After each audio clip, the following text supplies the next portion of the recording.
இன்னைக்கு நாம பேச போற விஷயம் நிஜமாவே ரொம்ப சுவாரஸ்யமானது. எப்பவுமே புதுசு புதுசா கத்துக்கணும், விஷயங்கள ரொம்ப ஆழமா தெரிஞ்சுக்கணும்னு ஆர்வம் காட்டுற உங்களுக்காகவே ஸ்பெஷலா நாங்க இந்த ஒரு ஆழமான தேடல ரெடி பண்ணிருக்கோம். ஆமா, நீங்க அனுப்புன அந்த ரிசர்ச் மெட்டீரியல், அப்புறம் ஆர்டிகல்ஸ், உங்களோட சொந்த நோட்ஸ், இது எல்லாம் நாங்க முழுசா அனலைஸ் பண்ணப்போ தான் இந்த டாபிக்ல நீங்க ஏன் இவ்ளோ ஆர்வமா இருக்கீங்கன்னு எங்களுக்கு புரிஞ்சுது. கண்டிப்பா. பல நூற்றாண்டுகளா நம்ம ஊர்ல பாதுகாக்கப்பட்ட அந்த சரக்கலை, அதாவது மூச்சு பயிற்சி சம்பந்தமான ரகசியங்கள், அப்புறம் நம்ம உடம்புக்கும் கால நேரத்துக்கும் இருக்கிற நுட்பமான தொடர்பு, இதையெல்லாம் பத்தி நீங்க கொடுத்திருந்த தகவல்கள் உண்மையிலே ரொம்பவே ஆச்சரியமா இருந்துச்சு. எனக்கும் அதே ஃபீல் தான் இருந்துச்சு. இந்த மெட்டீரியல நான் தடவ படிச்சப்போ, எனக்கு ஒரு நிமிஷம் ஒண்ணுமே புரியல. என்னடா இது?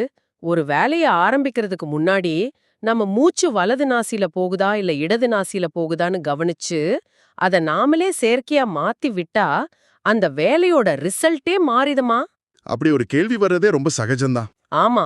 உண்மையாவே மூச்சு இப்படி மாத்துறதுனால ஒரு சாதாரண செயலோட வெற்றியை தீர்மானிக்க முடியுமா?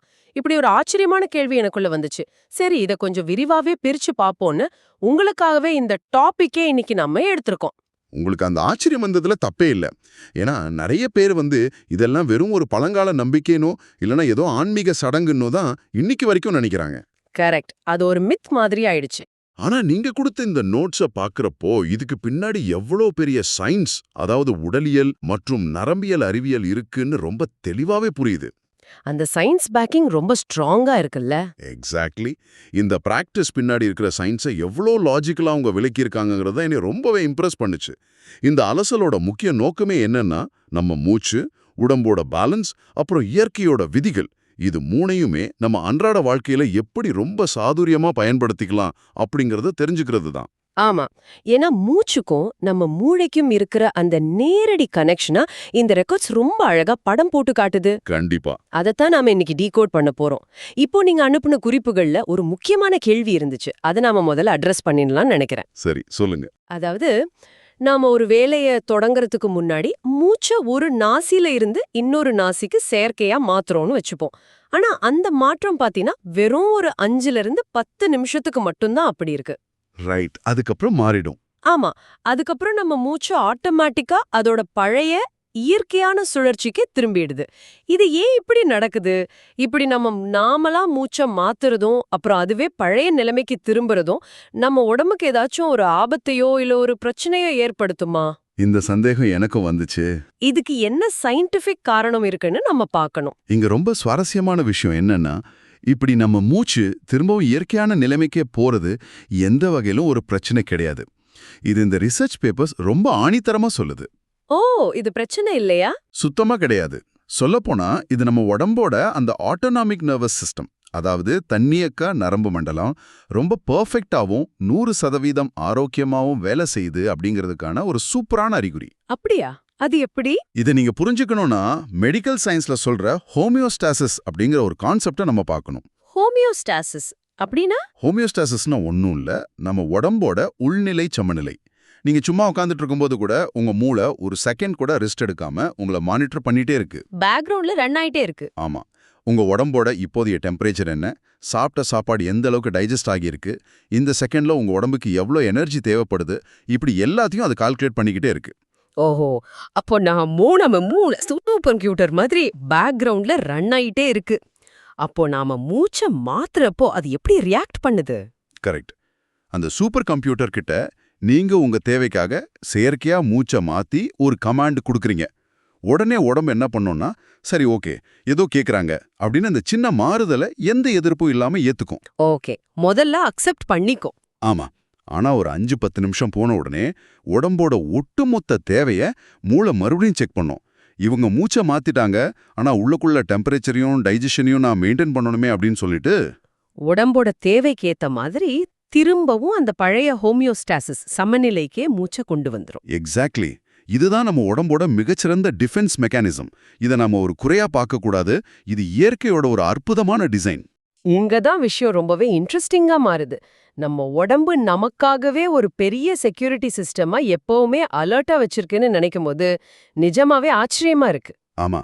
சரி, அப்போ இதோட அர்த்தம் என்ன? ஒரு வேலையை தொடங்கும் போது மட்டும் அந்த சில நிமிஷங்களுக்கு மூச்சை மாத்தினா போதுமா? ஒரு 10 நிமிஷத்துல மூச்சு மாறிடுச்சே, அப்போ நம்ம செய்யற வேலை கெட்டு போயிடாதா? இந்த கேள்வி உங்களோட நோட்ஸ்ல அடுத்ததா வந்திருக்கு.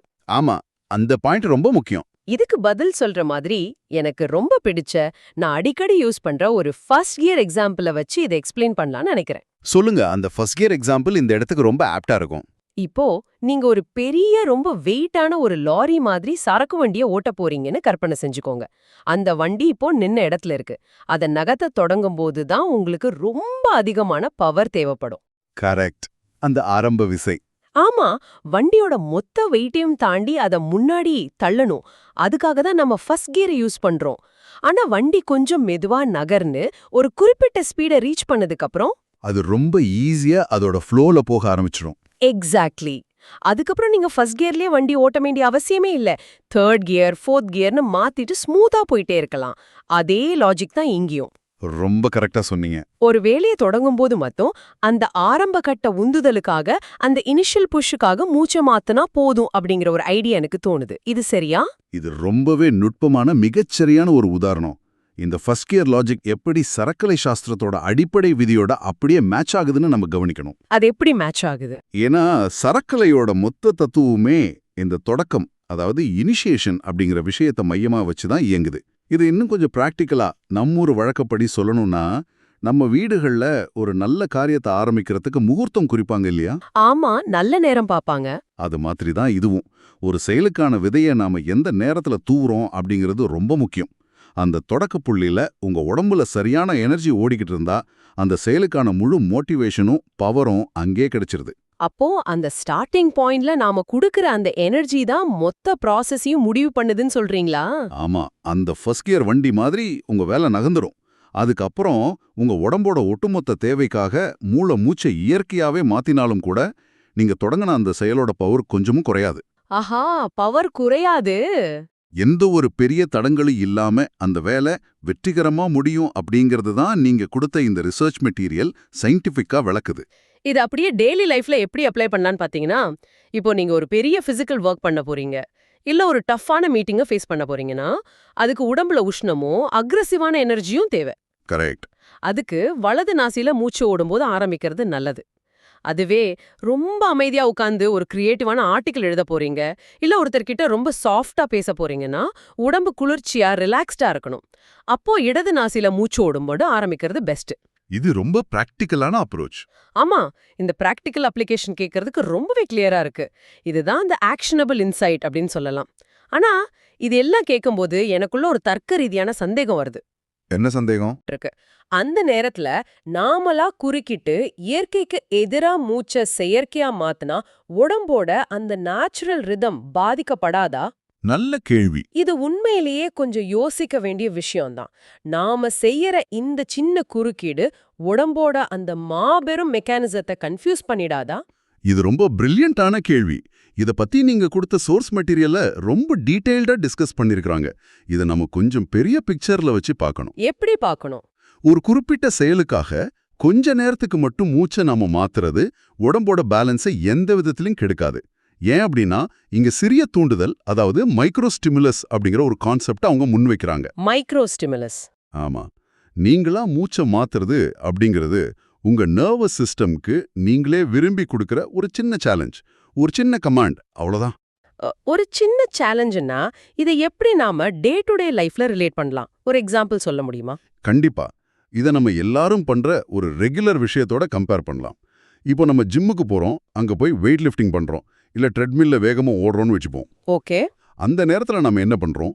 நம்ம தசைகளுக்கும் ஹார்ட்டுக்கும் நாமாகவே ஒரு பெரிய ஸ்ட்ரெஸ்ஸை, ஒரு அழுத்தத்தை கொடுக்குறோம். ஆமா, ஹார்ட் பீட் வேகமா ஏறும். நார்மலா துடிச்சிட்டு இருக்கிற ஹார்ட் பீட் வேகமா ஏறுது. உடம்போட இயல்பான பேலன்ஸ் அந்த ஜிம்ல இருக்கிற 1 மணி நேரத்துக்கு கம்ப்ளீட்டா மாறிடுது. ஆனா ஒர்க் அவுட் முடிஞ்சதுக்கு அப்புறம் என்ன நடக்குதுன்னு யோசிச்சு பாருங்க. ஒர்க் அவுட் முடிஞ்சதும் கொஞ்சம் டயர்டா இருந்தாலும் கொஞ்ச நேரத்திலே உடம்பு நார்மல் ஆயிடும். ஆமா, சொல்ல போனா ஜிம்ல நாம குடுக்கற அந்த தற்காலிகமான பிரஷர் உடம்ப கெடுக்கிறது இல்ல. மாறா அது தசைகளை முன்ன விட ரொம்ப ஸ்ட்ராங் ஆக்குது, ஒரு ரெசிலியன்ஸ் கிடைக்குது இல்லையா? மிகச்சரியா சொன்னீங்க. அதே லாஜிக் தான் இந்த மூச்சு பயிற்சிக்கும்.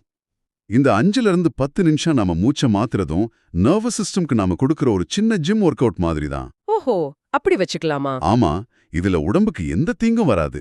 மேலும் நீங்க மாத்தின மூச்சை ஒரு 10 நிமிஷத்துல உடம்பு திரும்பவும் பழையபடியா மாத்திக்குதே, அதுதான் இயற்கை உங்களை எப்பவுமே காப்பாத்தும் அப்படிங்கிறதுக்கான ப்ரூஃப். கரெக்ட். நீங்க மூச்சை மாத்தின உடனே உடம்போட ஒட்டுமொத்த சமநிலை பாதிக்கப்படக்கூடாதுங்கிறதுக்காக உங்க மூளை விழுத்துக்குது.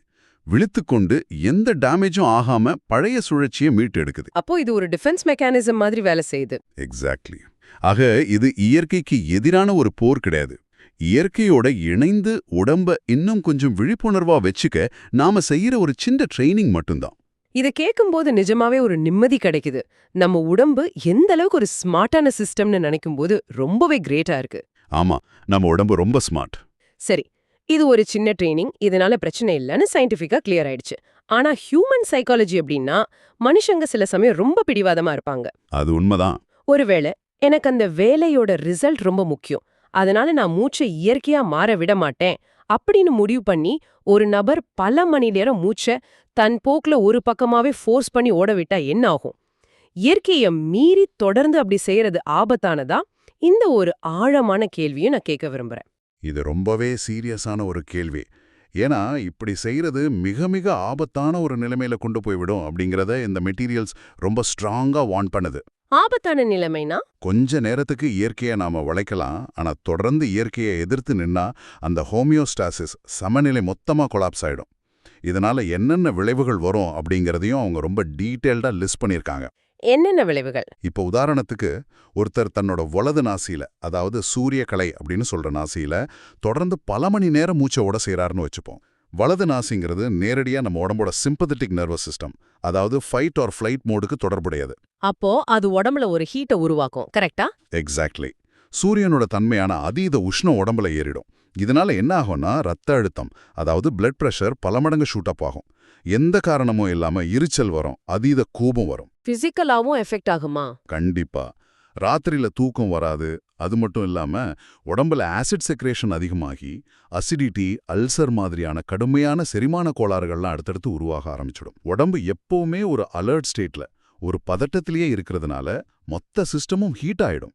ஓகே, வலது நாசி சூரியனோடு தொடர்புடையது, அது சிம்பத்தட்டிக் சிஸ்டம் தூண்டி விடுது, அதனால இத்தனை உஷ்ணம் சார்ந்த பிரச்சனைகள் வருதுன்னு தெளிவா புரியுது. அப்போ இடது நாசி தொடர்ந்து இடது நாசில மூச்சை ஃபோர்ஸ் பண்ணி ஓட விட்டா என்ன நடக்கும்? இடது நாசி அப்படிங்கிறது சந்திரக்கலை. இது சந்திரனோட தொடர்புடையது. அப்புறம் நம்ம உடம்போட பாராசிம்பத்தட்டிக் நர்வஸ் சிஸ்டம், அதாவது ரெஸ்ட் அண்ட் டைஜஸ்ட் மோடுக்கு தொடர்புடையது. Rest mode. ஆமா. ஒருத்தர் இடது நாசியிலேயே பல மணி நேரம் மூச்சை ஓட விட்டா உடம்புல அதீத குளிர்ச்சி ஏற்பட்டுடும். எப்பவுமே ரெஸ்ட் மோட்லயே உடம்பு இருந்தா என்ன ஆகும்? ஒரு விதமான மந்த நிலை வந்துடும். எந்த வேலையும் செய்ய தோணாது. கரெக்ட். எந்த வேலையும் செய்ய தோணாது. ஒரே சோம்பேறித்தனமா இருக்கும்.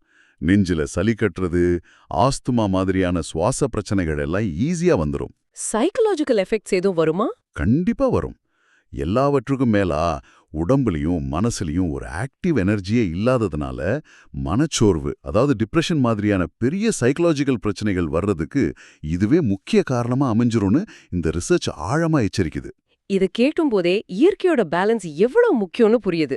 நம்ம இஷ்டத்துக்கு ஒரு விஷயத்த ஃபோர்ஸ் பண்ணனா அது எவ்வளவு பெரிய எதிர்விளைவுகளை உருவாக்குங்கிறத இந்த டேட்டா எந்தவித சமரசமும் இல்லாம ரொம்ப ஸ்ட்ராங்கா காட்டுது. ஆமா, இயற்கையை மீறக்கூடாது. நாம இதுவரைக்கும் பேசின விஷயங்கள்ல இருந்து உங்களுக்காக ஒரு முக்கியமான கன்க்ளூஷன், அதாவது கீ டேக்அவேஸ் கொடுக்கணும்னு நான் நினைக்கிறேன். சித்தர்களும் யோகிகளும் எப்பவுமே ஒரு விஷயத்த ரொம்ப தெளிவா சொல்லியிருக்காங்க. ஒரு காரியத்தை தொடங்கும் போது மட்டும் உங்களோட மூச்சை உங்களுக்கு தகுந்த மாதிரி மாத்துங்க. அந்த காரியம் ஆரம்பிச்சதுக்கு அப்புறம் அதை இயற்கை கிட்டயே விட்டுடுங்க. ரொம்ப கரெக்டான சம்மரி இது. இயற்கைய முழுமையா எதிர்க்கிறது இல்லனா உடம்ப எப்பவுமே நம்ம கண்ட்ரோல்லயே வச்சிருக்க நினைக்கிறது கண்டிப்பா சரியான வழி இல்ல. இயற்கையோட விதிய முதல்ல நாம தெளிவா புரிஞ்சுக்கணும். அதுக்கப்புறம் அதை நம்மளோட சின்ன சின்ன தேவைகளுக்காக ரொம்ப சாதுரியமா பயன்படுத்திக்கணும்.